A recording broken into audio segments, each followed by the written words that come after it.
The heart-rending reality for mothers in South Sudan. Mouths they can't feed, awful choices to make. These women are desperate. They have no control over the health of their children. In Canada, the seniors outnumber the kids. A 70-year-old person is not like a 7-year-old person used to be. Stranded on Canada's highest mountain. Plus, as Facebook vows to clean house, see how simple online browsing can land you in trouble.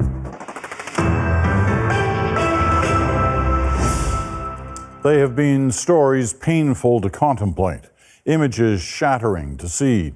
This week, The National has taken you to the heart of South Sudan's famine zone and to a UN camp where despair is warehoused with no place to go. Tonight, we see how the effects of war, drought, and a disarray ripple throughout the country. Famine has not been officially declared in Awil, but the town is perched on the precipice. The levels of hunger and desperation so high, a famine declaration for the town and the surrounding area may be just around the corner. As Margaret Evans explains, on the ground, the horror of a crisis is already clear. They call it the lean season, the time between harvests, and it's already lean enough in northern Bahr el Ghazal. The soft lines at sunset are an illusion. This is a harsh place, and not everyone will survive it. The dark folds of one of the few primary healthcare clinics in the region, bonds between mother and child stretch taut. 2-year-old Maduak Deng weighs 4 kilograms and manages to look older than the universe. His mother walked 2 hours to bring him here, 5 other children at home on their own, no husband, and the firewood she sells doesn't earn enough to feed them. Here, they're trying fortified milk on Deng. His grip on the feeding cup is a good sign. The number of children suffering from acute malnutrition is rising every day here, say health workers. Some families are surviving on leaves. You may see some mothers speaking that, and when you ask, they say that that is what they live on. They don't have any other thing. And other mothers say that they have nothing completely in their households. This woman says she knows her 3-year-old is starving, but that she can't give what she doesn't have. And hunger lives even in the larger towns. When monitors declared famine conditions in 2 parts of South Sudan in February, they also warned that this state was at risk. 61% of people living here in emergency and catastrophic conditions, even though it's considered relatively stable compared to the rest of the country. That doesn't mean it's escaped the impact of the war. The capital, Awil, is a frontier town that once relied on trade routes to the north and south. Now borders are closed and supply lines broken by fighting. Traders say inflation is crippling. And now the prices is high and the buy is not like the past. Everything is not like the past. South Sudanese refugees who returned to celebrate independence from Sudan in 2011 are now looking to leave again. Aduk Etienne is selling her cooking pots to earn the bus fare for her family. It's bad here, she says. I don't expect anything to get better soon. Government money goes to buying arms, say critics, and not to helping the people. This is a brand new maternity hospital paid for with Canadian aid money. But the state minister for health has no budget and isn't sure she'll be able to actually run it. NGOs, they are helping us a lot, and that's why the hospital is functioning. Without them, I don't know what we will do. The feeling of helplessness is an epidemic unto itself. First, Deborah Ahok lost her husband. Now she's losing her sight. She has 9 children who eat once a day, if they're lucky. If I go blind completely, she says, I have no idea what I'll do.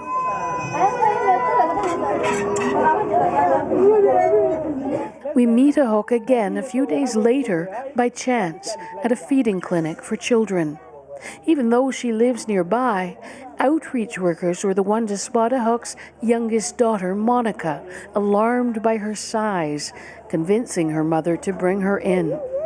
Some women say aid workers are too ashamed to admit to a starving child. These women are desperate. They've reached a situation where they have no control over the health of their children because they can't provide food for them.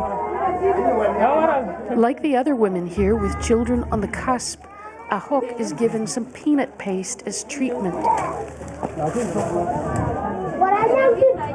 But with 8 other children at home, it will be hard to keep it for Monica alone. A terrible choice for a mother in a land where there are so few. Margaret Evans, CBC News, in a wheel, South Sudan. Many of you have been asking this week how to respond to the famine. The Canadian government currently does not have a matching donor funds program for South Sudan. However, it does have tips on how to give. Go to international.gc.ca, go to the Development tab, and then click on Humanitarian Assistance. From there, you'll learn more about how you can help, including how to find experienced humanitarian organizations. As people across Quebec deal with flooding in their homes and communities, public safety officials acknowledged today they were not expecting this much water this quickly. At least 96 municipalities in Quebec are now affected. More than 440 homes flooded, most of them in the south and east, especially around the rivers and lakes. Alison Northcott reports from a part of Montreal where water has entered at least 300 homes. Andrew Shingle spent much of today helping people get to their homes on his flooded street after the Rivière des Prairies burst its banks overnight. Just shocked. Like literally this happened in 4 to 6 hours. I have no idea. I didn't have a care in the world 2 weeks ago. Residents say the water moved in fast and few saw it coming. I'm like, oh my God, the street is full of water. So I wake up my family, everyone, and I'm like, Dad, you have to wake up. We have to move the car and everything. I'm trying to see how high the water is right now. Now, several homes are flooded. There's about 10, 15 centimeters before the basement floods on the first floor. This is one of the most affected homes. The river is usually several meters from this house, but now it's surrounded by water. Firefighters went door to door to check on residents, warning them to be ready to leave if waters rise again. If the water goes over the electric panel or touch the electric panel, at that moment we're going to have to evacuate to be sure that people are safe. Some city workers say this comes just days after they were ordered to destroy sandbags that were taking up room in a city garage. The borough mayor says he didn't make that decision and called it a poor one, but says no one expected so much water so fast. The water level went up so quickly that it was something that couldn't be, unfortunately, predicted at the rate that we had it come in. Provincial officials say here, high winds are partly what caused the swollen river to spill onto the streets, on top of the usual spring melts and last month's record-breaking rainfalls in some parts of the province. In Gatineau, firefighters helped residents get to higher ground. The city hasn't seen flooding like this in 20 years, and it's forced many from their homes. It's painful a little bit, but just one day at a time. That's what they say, huh? Several more days of rain are expected this weekend in areas where some have already lost hope of keeping the water out of their homes. Alison Northcott, CBC News, Montreal. Coming up, beneath the tranquil skies of rural France, fertile ground for nationalist leader Marine Le Pen. Because she's a patriot, just like me. Plus, the FBI director reflects on his bombshell announcement that may have swayed the U.S. election. Well, how many people over 100 years old do you know? The chances you do are greater today than ever before. They make up the fastest growing age group in Canada. Really.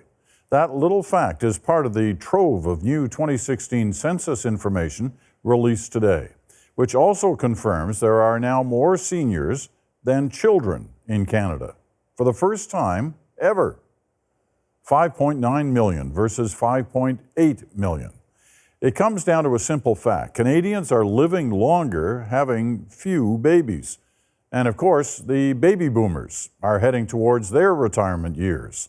Canada is not the oldest country by population in the world, that is Japan, but Canada is projected to be right up there within just 15 years, when roughly a quarter of Canadians will be 65 and older. Is Canada ready? Here's Ron Charles.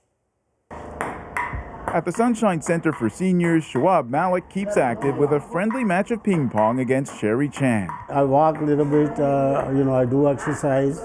I go in outside more, not to stay home all the time.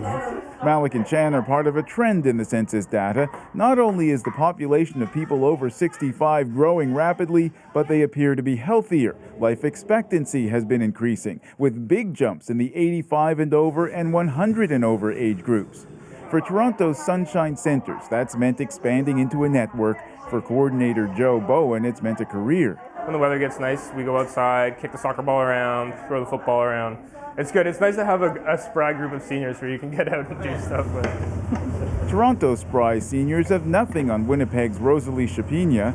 She keeps busy in retirement doing things such as joining the weekly pierogi production line at Holy Eucharist Ukrainian Catholic Church. Her grandmother lived to 100. Her mother seems headed there too. My mother is going to be 95 on Sunday, and she still pretty much lives on her own. So I'm hoping I inherited her genes that I'll do well till that age also. Of course, not all baby boomers will do that well. Many will eventually need some kind of care.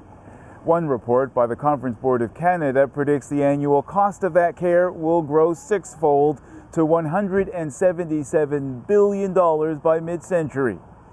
They question whether Canada is ready for that. Ottawa did include a requirement for more home care spending in its health deals with the provinces. Today, the Prime Minister said that's not all. Also ensuring dignity for our seniors as they age, why we strengthen the Canada Pension Plan for a generation as well. Back in the 1990s, Ottawa and the provinces saw the coming calamity for the CPP of an aging population and shrinking workforce. The Canada Pension Plan is going to be there for succeeding generations of Canadians, let me assure you. They agreed to collect higher CPP premiums and allow them to be invested in the financial markets. The now nearly $300 billion fund has beat annual growth targets. But some problems may be out of the government's control. That Conference Board study predicts difficulty filling needed home care jobs due to the shrinking workforce. Ron Charles, CBC News, Toronto. That's the story around our aging population. Here's a glance at the other end of the spectrum. The place with the youngest average age is Nunavut. The 3 prairie provinces and 3 territories all have more children than seniors. And you'll find a lot of those kids in Mackenzie County, Alberta, and Stanley, Manitoba. Their populations are more than 1/3 children, the highest shares in the country. If you want to see where you fit in with the rest of the population, our colleagues at cbcnews.ca have put together a neat interactive feature. Dial in your data and get a closer look at your specific age group. Halfway up Canada's highest mountain, Natalia Martinez is stranded and alone. She was climbing Yukon's Mount Logan on Monday when a pair of earthquakes caused avalanches. Her planned route was up the East Ridge to the summit, 5,900 meters up. But because conditions are so unstable, Martinez is now camped at an altitude above 3,000 meters. Mira Baines has her story. Summiting Mount Logan is a climber's dream. The 37-year-old ski instructor, Natalia Martinez, is an experienced climber. She meticulously prepared for her solo expedition up the nearly 6,000-meter peak. 9 days into the journey, the unexpected. 2 strong earthquakes. She was about halfway to the top of the mountain and just 2 days away from reaching summit. Her partner, Camilo Rada, is in Whistler, where the couple lives. He, too, is an experienced climber, and he studies glaciers. The thing is, the whole terrain under her move. It is a glacier with crevasses nearby. The quakes on Monday morning registered 6.2 and 6.3. Rada spoke with Martinez over satellite phone and has been keeping in contact through texts. The aftershock, so everything again moves, and so she said, "Love, sorry I'm for all this, but I'm very scared. Do you know anything else about the possibilities of a rescue? Yeah, I love you much." Rada says Martinez may be small in size, but she is strong and mentally tough. She's from Argentina and has ascended mountains in the Patagonia region. Even so, her situation in Yukon is precarious. Unstable snow and terrain around her has forced her to camp out until help arrives. Parks Canada is assessing her situation to determine the next course of action.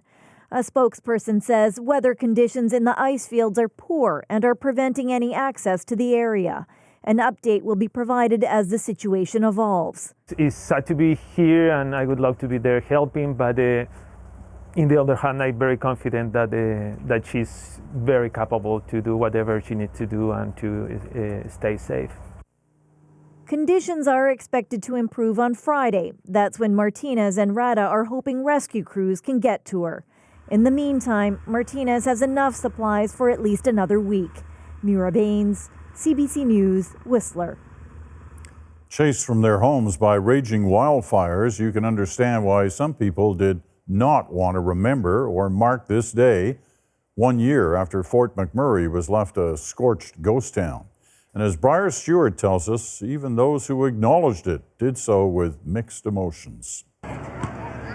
It may look like your typical family afternoon in the park, but this community gathering is a way to mark the anniversary of an event that's still so raw for people. Remembering is hard for me, and so I'm glad that there were just some low-key gatherings and nothing too intense.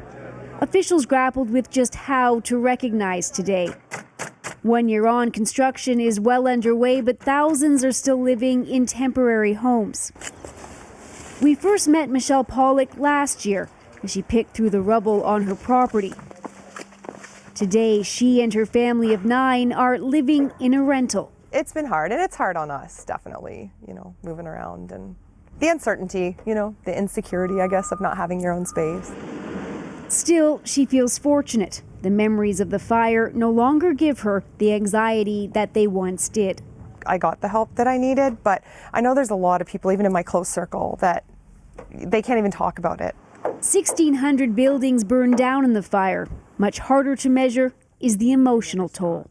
Remember that your health and well-being matters. That was Premier Rachel Notley's appeal when she was in Fort McMurray today. We are putting a number of resources into mental health supports.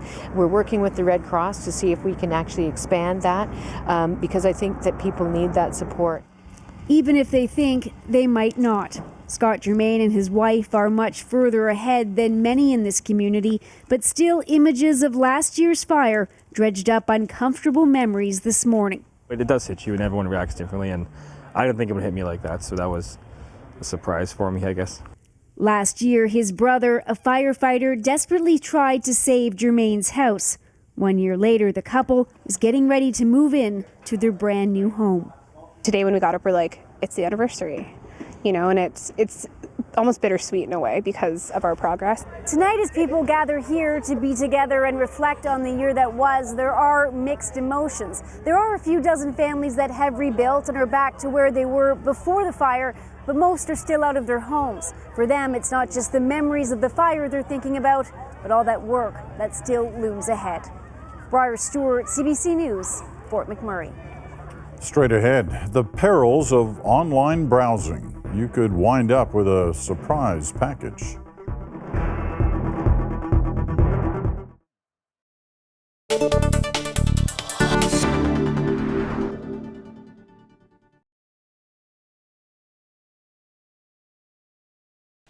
Fidel Castro, seen here with his brother Raul, has been a focal point of controversy ever since his barbudos, his bearded guerrillas, overthrew the Batista regime on New Year's Day this year. His executions of former enemies, his gentle handling of communists, his land reform program involving expropriation of large United States interests, all these things have kept him in the headlines. He was interviewed in Havana by CBC reporter Michael McClear. Like in Canada, we find support too in the public opinion. Last year, by far the sharpest thorn in the American side was Cuba. Raul Castro, the Minister of Defense, one of the most bitter enemies of the United States, his hatred of all things American surpassed only by that of his brother Fidel. Do you think that Canada should continue to trade with Cuba despite the United States embargo on trade with that country? I don't think we should let the United States decision not to trade with Cuba to influence us. I think we have to stick to the United States policy. I personally am against any trade with Cuba. Pierre Trudeau was the first leader of a Western industrial nation to step on Cuban soil, to be greeted with a warm and friendly double handshake by Fidel Castro, since Castro came out of the mountains, leading a revolution that started turning Cuba into a communist state in 1959. At a quick news conference, Trudeau was asked if he was concerned about the people back home who were shocked by his presence in a communist state. Well, the category of people which would be shocked by that have long since been shocked by my visit to China and to the Soviet Union, so I guess I can't worry about that. The Prime Minister arrived, Fidel Castro was there to greet him with a tirade about the United States. El bloqueo contra Cuba. Castro said the blockade is a calumny.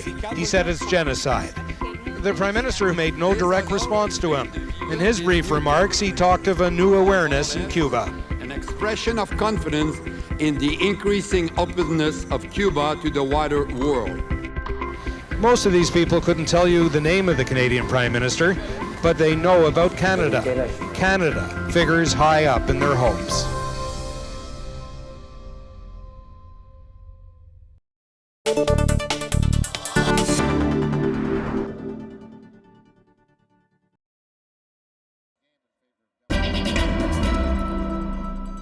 A warning tonight for Gmail users. Google says a malicious campaign is making the rounds. This is how it works. An email appears in your inbox from a known contact. It asks you to click a Google Docs link and log into your account. That's when hackers can gain access to your information and online documents. It's known as phishing. If you've already fallen victim to the scam, you'll need to go into your Google app permission page and remove something called Google Docs. Facebook is hiring thousands of workers to help flag and remove offensive and violent content. It's in response to a spate of videos posted to the site showing murders, rapes, and suicides. The 3,000 new hires will remove videos and report illegal activity to law enforcement. The company hasn't said where they will be based or if they will be full-time employees, but they will join an existing team of 4,500 that already reviews posts that may violate the site's policies. That same team is also tasked with weeding out fake news and false advertising. Facebook reviews millions of complaints each week. One such complaint came from an Ontario woman who says she was scammed after clicking on a link in her Facebook feed. Jacqueline Hansen explains. So I was on Facebook and I saw this come up. Kim Mills clicked on an ad on Facebook for detox foot pads that promise to pull toxins from your body through your feet. On the company's website, she says the only way to get more info was to fill out a form. Your name, address, and then continue. Mills claims she didn't agree to order anything, so when she got Luxstyle products in the mail, it was a shock. So was the bill for $59, and it didn't stop there. They add $10 on every month for late fees. Luxstyle claims she now owes $89 and says it will take legal action if Mills doesn't pay. Other Facebook users tell similar tales online about the Denmark-based company. The CEO of Lux International agreed to talk to CBC News and told us that his company is not involved in a scam. The confusion that people when I looked into the cases is that they didn't think that they ordered when they pressed the order button. They only thought that they would be processed later when they disclosed another means of payment. Lux offers an option to ship now and pay later. The CEO says that's in the consumer's interest, so they can try out the product first. Still, the president of the Consumers Association of Canada says this should be a wake-up call, and consumers need to protect themselves. Just about everything on the internet is done on a credit card or credit of some type. Unless you've agreed to something like that and given them a credit card number, they shouldn't be sending you anything. When we first asked Facebook about the ads, it said it was investigating. Today, it got back to us to say it is blocking Luxstyle from advertising on its site. In a statement to CBC, Facebook says the ads violated its policy against deceptive claims and business practices. It also apologizes to anyone who was inconvenienced. Jacqueline Hansen, CBC News, Toronto. Coming up, the head of the FBI gives riveting testimony. One of my junior lawyers said, should you consider that what you're about to do may help elect Donald Trump president? Having people ask James Comey describes his controversial decision that may have swung the race for the White House. Plus, bringing to life the powerful words of a Mi'kmaq poet.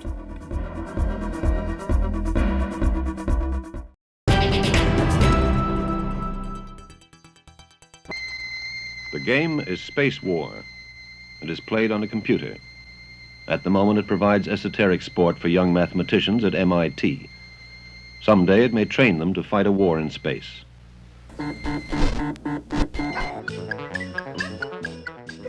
Whether it's the nice zingy sound they make, the electronic challenge, or just the thrill of controlling what happens on a television screen, TV games are exerting a powerful fascination. What do you think of the game you're playing? I love it.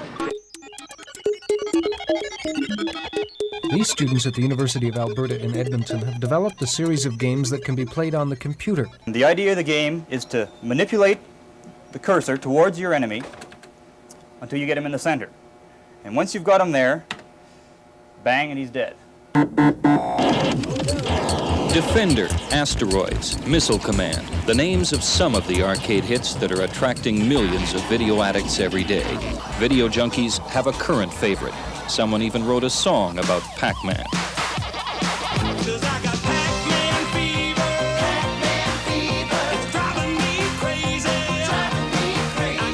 Pac-Man grossed more money in arcades last year than the movie Star Wars, one of the most successful Hollywood films. These are not games you would find in an arcade. They are the latest generation of home video, and this is where the real boom in the industry is occurring. I don't play that much. They're really addicted to this thing. This is a story about a game some say is so exciting, so enthralling, so much fun, that if you ever start playing, you won't be able to stop. Your fingers flying over buttons as you jump, fly, crush, and kill your way through an alternate reality. Alluring, fascinating, compelling. A curse. They're video games, the flashy, trashy offshoots of the computer revolution. Its programmers say we haven't seen anything yet. The first, the best known, the sex change operation was one performed about 15 years ago on a young ex-GI named George Jorgensen, who went to Copenhagen and came back as Christine. When Christine's story was told around the world, there were applications from hundreds of young men who wanted to undergo the same kind of operation. Well, Diana, now that you're officially a woman, how does it feel? I feel absolutely marvelous, thank you. Did you always want to be a woman? As long as I can remember, sir, yes. And now that you are, what do you miss most about being a man? I never was really in intensity a man, or psychologically, so I miss nothing about my malehood. Lee Davis of Ottawa was born a woman. Recently, after a number of medical operations, Lee Davies became a man. I was only a kid. I felt different. I mean, I knew I wasn't, my body wasn't what my mind was saying I was. My mind was totally male. Caroline's surgery 17 years ago gave her the woman's body she dreamt of and a model's salary of $200,000 a year. No one questioned her femininity. In fact, she modeled for 7 years before the British tabloids made her story public. She even played a Bond girl in a 007 film. It's only the British government that doesn't accept the change. I'm sort of classified still as a man. I mean, I break the law every day if I use the women's toilet. I mean, I can't really use the men's. I mean, if I committed a crime, I'd be in a men's prison.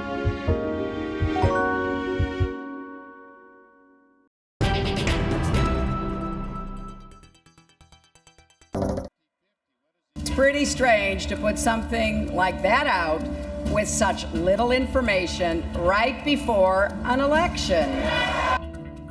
Millions of Americans shared Hillary Clinton's feelings in the dying days of the U.S. election campaign last October. Today, the head of the FBI finally explained himself. James Comey told Congress why he notified lawmakers just days before the vote that he had new emails related to the closed Hillary Clinton case and was reopening it. Paul Hunter was watching. You affirm that the testimony you're about to give... And there he was. Say some, he's the reason Donald Trump is now president. FBI Director James Comey, today on Capitol Hill, testifying on a range of issues, though questions largely focused on a single explosive decision he made last fall.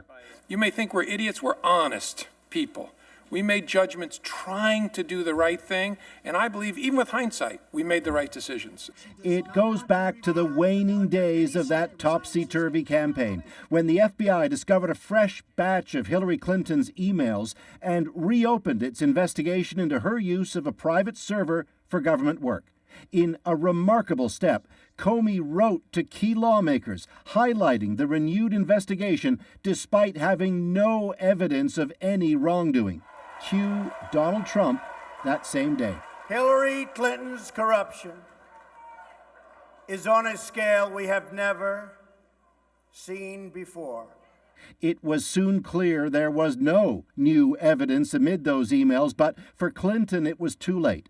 Comey's letter came October 28th, 11 days before the vote. Said Clinton herself just yesterday, it scared those who might have voted for her. You know, if the election had been on October 27th, I'd be your president. I join those who believe that the actions taken by the FBI did, in fact, have an impact on the election. For lawmakers today, Comey defended what he described as an impossibly hard choice. Everybody who disagrees with me has to come back to October 28th with me and stare at this and tell me what you would do. As he put it, to speak or conceal. Speak would be really bad. There's an election in 11 days. Lordy, that would be really bad. Concealing, in my view, would be catastrophic. Not just to the FBI, but well beyond. And honestly, as between really bad and catastrophic, I said to my team, we've got to walk into the world of really bad. I've got to tell Congress. And on that, today, Comey stood firm. It makes me mildly nauseous to think that we might have had some impact on the election, but honestly, it wouldn't change the decision.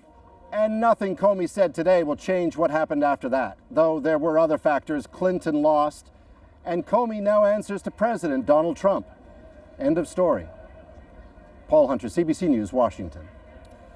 If you like a little to-do list to keep track of your life goals, turns out so does Trump's chief strategist, Steve Bannon. Bannon had a visitor in his office yesterday who proudly tweeted out this photo. Few cared about the smiles. They were focused on the handwritten scribble behind them. Build the wall and make Mexico pay is there. So is repeal and replace Obamacare. Odd, though, are the ones that have check marks beside them, apparently mission accomplished, that are anything but. Suspend immigration from terror-prone regions and suspend the Syrian refugee program, for example, have both been blocked by federal courts. France holds its final round of presidential elections within days, and tonight's televised debate was vicious. Far-right populist Marine Le Pen called her opponent a banker ready to sell out French values. Centrist Emmanuel Macron called her a parasite fanning fears with lies. National polls show Le Pen trailing badly, but in many parts of rural France, her anti-immigrant, anti-EU message resonates. And Nala Ayed went there to find out why.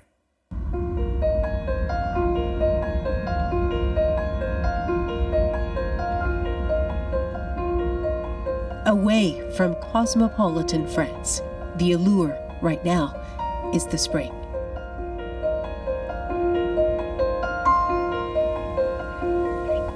Eyefuls of new life, an invitation to stay a while, the promise of renewal kept for another year.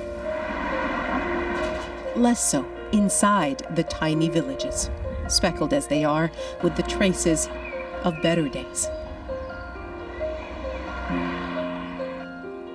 Places marked by time and by ritual. It's always a little jarring when the outside slips in. Bonjour monsieur, un tract sur la ruralité. The sales pitch is information on rural life. The salesman is Amar Chaib Dra, a volunteer for far-right presidential candidate Marine Le Pen. You can see me, you know, I'm dark and I'm with the front, you know, and as long as you love France and you are ready to fight for France, you are welcome. On paper, this should be comfortable terrain for Le Pen's Front National, though there are no guarantees at the Saturday market. Faut y aller à visage couvert, découvert et pas couvert. Hein. Faut que ça soit marqué dessus que vous travaillez pour Marine. C'est ici, hein. Ouais, faut avoir des bons yeux, hein. C'est juste derrière, madame. I think she's stupid.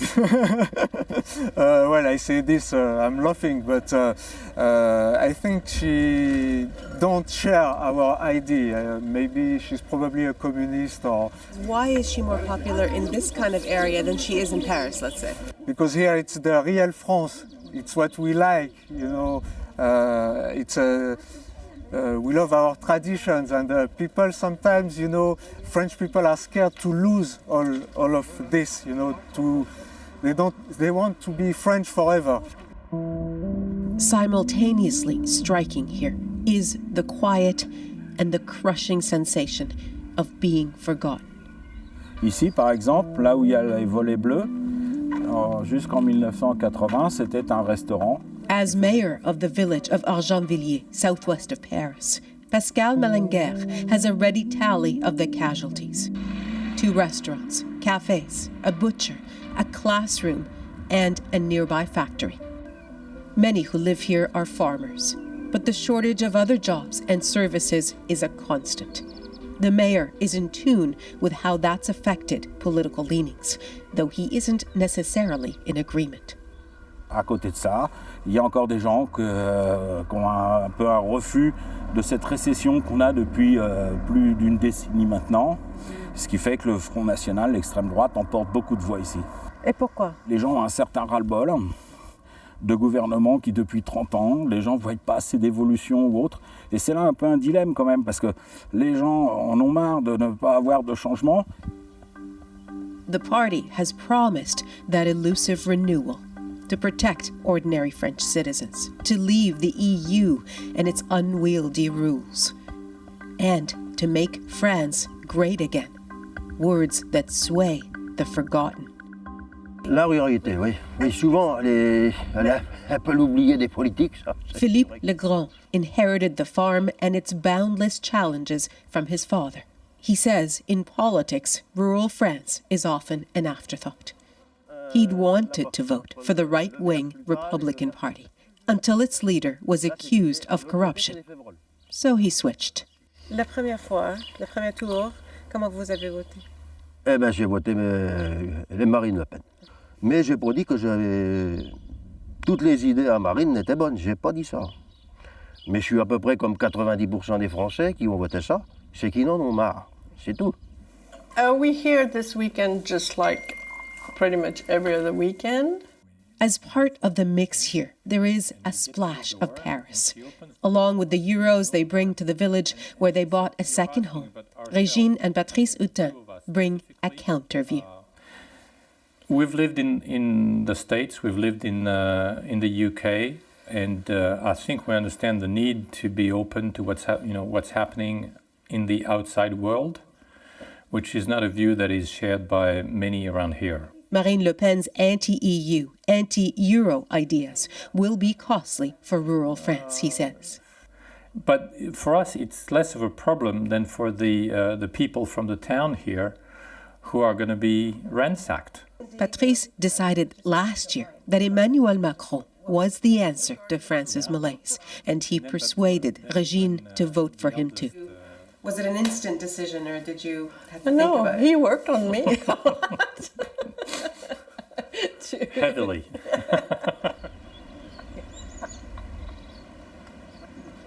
To Le Grand, Macron, who started his own centrist movement, is just another socialist. For the vote ahead, what weighs on Le Grand's mind is how close he teeters to the edge. Parce qu'on est déjà dans le rouge, alors c'est pas... Une entreprise, elle peut pas se permettre d'être toujours dans le rouge, c'est pas possible. Donc un jour ou l'autre, il va falloir que ça remonte, ou ben alors on arrête, c'est tout. I can't blame people for having this in their mind when they go to the poll station last week or next week. How pivotal is this election, do you think, for the future of this country? It's absolutely fundamental, because if Macron is not elected, or if Macron is elected and he's not able to improve the state of the country, of the society, of the people in a significant way, next time around it's going to be a disaster. One person's disaster is another's revolution. Together, they barrel down a road shaped mostly by disappointment. Nala Ayed, CBC News, Argenvilliers, France. In Washington state, several motorists and one airplane pilot are getting over a close call and counting their blessings. In an instant, a shower of sparks, fire, and smoke as a single-engine plane lost power shortly after takeoff, clipped a pole, and dumped burning fuel over traffic. But the pilot walked away from the crash, and no one on the ground was hurt. After more than a year where Turkey-Russia relations were in crisis, according to Russian President Vladimir Putin, they are back to normal. Putin and Turkish President Tayyip Erdogan have put aside frosty relations sparked by Turkey's downing of a Russian fighter jet in 2015 and are now working on ways to cooperate, including on establishing so-called safe zones in Syria. Today in Caracas, rage in a fog of tear gases. Thousands of protesters fought with government troops. This after Venezuelan President Nicolas Maduro moved to set up a parliamentary body with the power to rewrite the Constitution. Critics say it's a power grab during an economic catastrophe. Maduro equates the opposition with, quote, violent and illegal terrorism. Next up, ancient architecture destroyed and reborn. How ISIS is being thwarted with the help of a 3D printer. Time to check today's business numbers. The TSX fell 76 points. The dollar rose slightly. In New York, the Dow was up 8 points. The price of oil rose 16 cents a barrel.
The city of Palmyra was an ancient crossroads between civilizations. Today, in Syria, it is a battleground, part of a larger war in which cultural treasures are threatened by conflict. With ISIS back in control and threatening more destruction, Susan Ormiston looks at who's fighting back with the help of a 3D printer. Hidden treasure. Inside, a model inspired by the past but constructed for the future. This main column piece we could probably do in, I want to say, about 40 hours. A symbol of what's at risk, far from here, in the Syrian desert at Palmyra. It's a UNESCO World Heritage Site, an ancient city which once stood at the crossroads of several civilizations. The first century architecture prized for Greek, Roman, and Persian influences. 1 year ago, we came here with Syrian and Russian forces, saw for ourselves the monuments, threatened, and some damaged by fanatical ISIS fighters. We recorded the status of Palmyra as of early May 2016. A temple destroyed, a victory arch shattered, but much of Palmyra is still intact, including the tetrapylons, a set of four-column structures which marked an intersection. Today, according to satellite photographs, 2 of the tetrapylons are completely destroyed, gone forever. As ISIS invaded Syria, they took the town of Palmyra, murdered its chief archaeologist, and destroyed many of the buildings in a UNESCO heritage site. And you'll have the opportunity to step over to the model and see it up close. Brian Merkley runs Creative Commons, a nonprofit organization devoted to sharing creative content on the internet. He and #NewPalmyra decided to bring back parts of the ruins using 3D modeling. Over hundreds of hours, they helped create a new tetrapylon using a 3D printing company out of Texas. A model made of plastic, not stone, smaller and lighter than the original, not archaeologically exact, a reproduction. It is a new Palmyra, and it's telling new stories on top of the old one. So I think that's incredibly powerful, and it's not the way we think about heritage. We usually focus on recreating or replicating it flawlessly. We don't think of it as something that also belongs to us, that we can remix and build upon. This model was in part designed from photographic 3D imaging, taken by Syrian Basil Kartabil as far back as 2005. Kartabil has software developer pried open the internet in his home country, arguing for free open content. He was a blogging pioneer until open access became a threat. We don't know where he is. John Phillips, a friend, last saw him in 2011. So he was a very well-known person in the government and also in the community and technology communities. So yes, he was known, and many times I've heard him, he was given options. Do you want to work on this project, or do you want to go to jail? In 2012, Kartabil was scooped up in Damascus and thrown in jail. The Free Basil movement has been pressing for his release, but in the last 2 years, they've heard nothing from him, nothing about him. They fear he might be dead. So open knowledge is political, and for some people it's dangerous. And just seeing it here and having worked on it for 5 months with these folks to bring it to life, it's an emotional moment. Palmyra has become a powerful symbol at the center of a seesaw battle for control.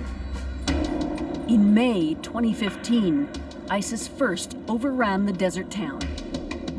Syrian Russian forces recaptured it in March 2016, celebrating with a concert earning praise for saving Palmyra, only to lose it again 9 months later as ISIS battled back in December 2016. Destruction began again. Modeling the monuments keeps the past accessible, according to Barry Through, director of #NewPalmyra. The power of this digital reproduction is that, the people that want to control the cultural identity of the region can't control what's online, what's free, what's shared. And so by sharing this cultural heritage as widely as possible and with as many people as possible, it allows a sense of hope. Palmyra is a strategic and cultural battlefield, deeply vulnerable still. Susan Ormiston, CBC News, Toronto. Straight ahead, there's new life for a treasured piece of Indigenous culture. You'll see what's being done with a powerful poem. I'm Anna Maria Tremonti. Tomorrow on The Current, as co-founder of Britain's Women's Equality Party, Catherine Mayer campaigns for a gender-equal utopia by the name of Equalia. Her thoughts on The Current, weekdays at 8:30 on CBC Radio 1.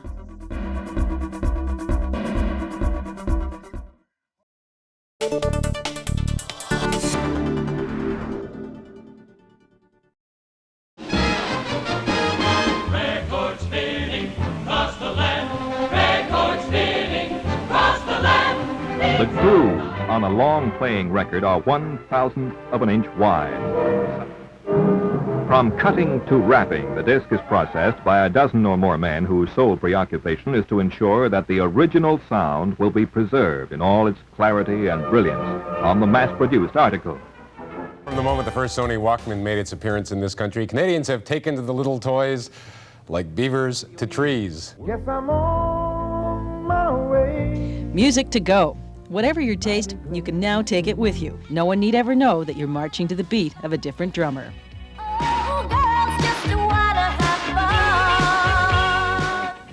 In spite of the success of Canadian artists, the domestic record industry has gone through 4 straight lean years. It's estimated that home taping, pirating, is costing the industry at least $100 million a year in lost sales. And that's nothing compared with the upheavals that lie ahead. The latest innovation in hi-fi sound is the digital audio disc. It could make your old phonograph records as obsolete as the wax cylinders of Edison's day. Beneath the clear plastic coating are little lands and grooves that are read by a laser. Turntables for these new miracle discs will cost over $1,000. Customers snap them up as fast or faster than the manufacturers turn them out. And every record and tape is being converted to compact disc, from Buddy Holly to Beethoven. It's also the kind of music that's all over the internet in MP3 format. And many of those young fans know a lot about the internet, so instead of buying the hits, a lot of them just download them for free. Music World filed for bankruptcy protection on Friday, following other Canadian retailers, like Sam the Record Man, forced to close their doors amid increased competition from big box retailers. And more Canadians going online to download music, either from illegal file sharing sites or legit services like iTunes.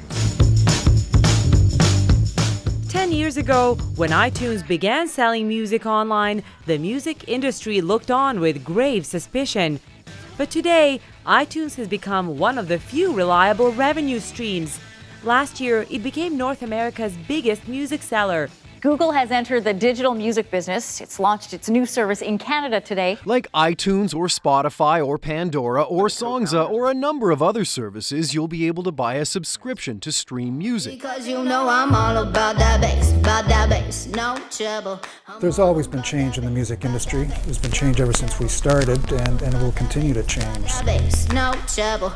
I'm all about that bass, bass. I think once you're of the mindset that we're a country of alignment and a country of cooperation, then actually we're in a better position to do anything, is the truth of it. Shine a light on, shine a light on me. Shine a light on, shine a light on me. I lost my talk. The talk you took away when I was a little girl at Shubenacadie School. Like so many who endured Canada's residential school system, Rita Joe had her culture and her language stolen from her. She expressed some of her painful past through writing and became known as the Mi'kmaq Poet Laureate. Now her powerful words are getting new life. Tom Murphy has the story. It is, no doubt, a show unlike any other Eskasoni First Nation has ever seen. The power of a poem brought to new life by stage and screen and the National Arts Centre Orchestra. And it tells the story of one of their own. I lost my talk. The talk you took away when I was a little girl at Shubenacadie School. Each one of us travel on two roads. Rita Joe was a residential school survivor who was stripped of her Mi'kmaq language. The negative image had to be made beautiful. She called herself a simple housewife who dared to challenge Aboriginal stereotypes. Her poetry gave voice to her people. One of those typewritten poems, I Lost My Talk, has become part of this multimedia performance touring the country. In Rita Joe's words, there's the essence of the experience that the community has and that they've shared, and this strong, powerful strain of generosity as well, of extending of a hand and saying, look, this is who we are, and let's teach you about us. And I kept thinking about her, and I thought, what would you think, what would you say if you were here? And she has a poem, and it's called My Shadow Celebrates. And at the end, she says, my shadow celebrates, you have found me. And I always think about that, like that's what she would be doing now. She's celebrating. What's more, the scale of this production shows the Mi'kmaq people that others feel Joe's message, their story, is worth telling, worth celebrating as part of Canada's 150th. I was in awe of seeing that and how no matter what, as Indigenous people, we're all in this together. Two ways I talk, both ways I say. Your way is more powerful. Rita Joe died 10 years ago, but the so-called gentle warrior, a woman who lost her talk, has had her plea to be understood taken up by this new and dramatic voice. Tom Murphy, CBC News, Halifax. That's the National this Wednesday night. For news at any hour, you can always go to our website, cbcnews.ca. I'm Peter Mansbridge. Thanks for watching.